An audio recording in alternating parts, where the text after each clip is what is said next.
Pascal et en même temps, durant cette période de préparation pour la fête de Pentecôte.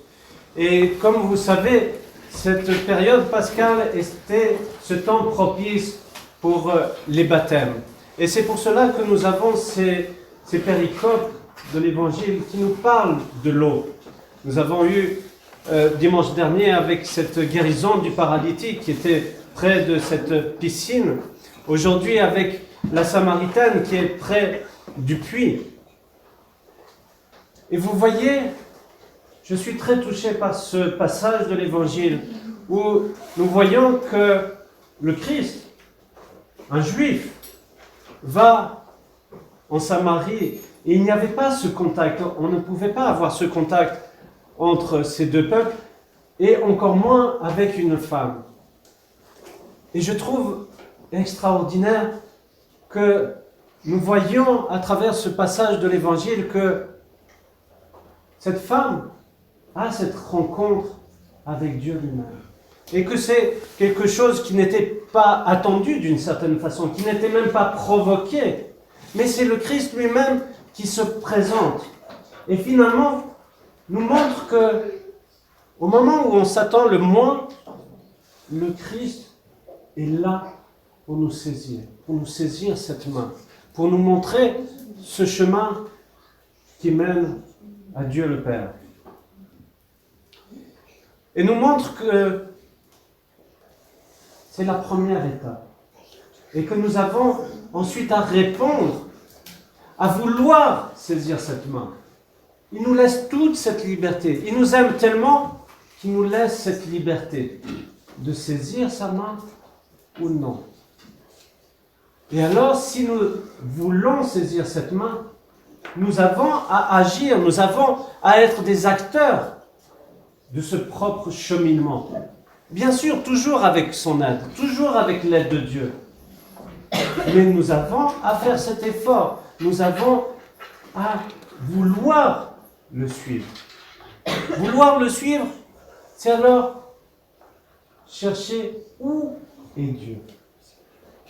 Bien sûr que Dieu est partout présent, mais il se manifeste pleinement à travers son corps. Lui qui est le chef, la tête de ce corps qui est l'Église. Et en rentrant dans l'Église, nous voulons confesser cette foi, cet amour pour Dieu, et que nous demandons alors le baptême. Et le baptême est cette rémission de nos péchés. C'est cette vie nouvelle en Christ. Mais ce n'est pas tout, encore une fois. Si nous voulons confesser la foi, nous devons être des martyrs. Martyrs au sens de témoins. Nous avons à témoigner de notre foi. Est-ce que nous témoignons de cette foi? Est-ce que nous témoignons de cette rencontre, comme la Samaritaine qui va ensuite témoigner autour d'elle, auprès de ses voisins, auprès de sa famille, auprès du peuple qui est là? Elle a eu cette confiance. Elle a senti, pas compris, senti que le Christ est Dieu et qu'il est le Christ qui nous sauve. Et va transmettre cela. Mais transmettre cela, c'est déjà incarner cette foi. Incarner cette foi, c'est pas juste dire je viens à la liturgie et dès que je sors pour le café, je vais commencer à critiquer l'un ou l'autre, que je vais méditer sur l'un ou l'autre. Non! À partir du moment où nous avons communié, et à chaque fois que nous communions, nous revivons notre propre baptême. Nous avons à garder cela. C'est ça toute notre vie spirituelle finalement. C'est de réussir à garder ce que Dieu nous a offert. Et qu'est-ce qu'il nous a offert? Il s'est offert lui-même pour chacun d'entre nous. Et à chaque fois que nous communions, nous le recevons à l'intérieur de nous. Nous sommes unis avec lui. Mais dès qu'on sort de l'église, nous le chassons de notre cœur. À chaque fois que nous sommes dans ces mauvaises pensées, à chaque fois que nous sommes tournés, non pas vers le ciel, mais vers la terre, quand nous sommes tournés vers nos propres péchés, sachez que nous sommes toujours dans une certaine lutte. Nous voyons que nous avons toujours, et chacun d'entre nous, cette envie, cette recherche du plaisir, du bonheur. Et cette recherche du bonheur, est-ce que nous le tournons du bon côté, d'une certaine façon? Nous voulons le bonheur sans effort, sans cet ascétisme. On veut tout de suite.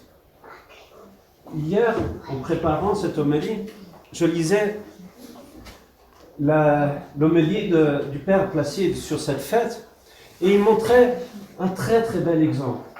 Il était invité avec un de ses moines à aller visiter une famille qui fréquentait un peu le monastère, mais qui voulait faire plus ample connaissance.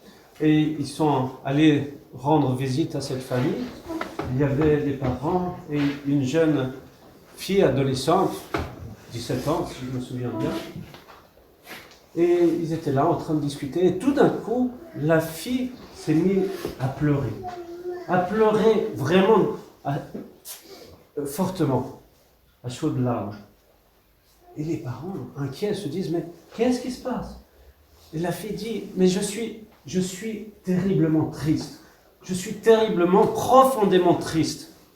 Et le père se dit, mais qu'est-ce qui se passe?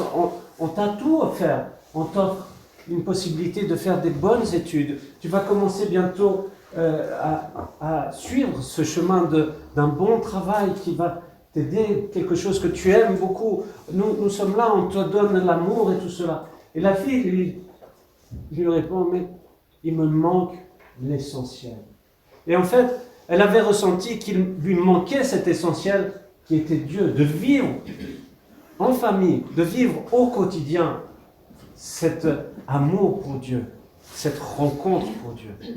Alors vous voyez que finalement, nous cherchons à être heureux, mais au plus profond, si on n'est pas dans cette vraie recherche du bonheur, de la vraie joie, de la vraie espoir, de ce vrai amour que seul Dieu nous donne, alors nous serons toujours amers à l'intérieur. Nous serons toujours dans une certaine tristesse.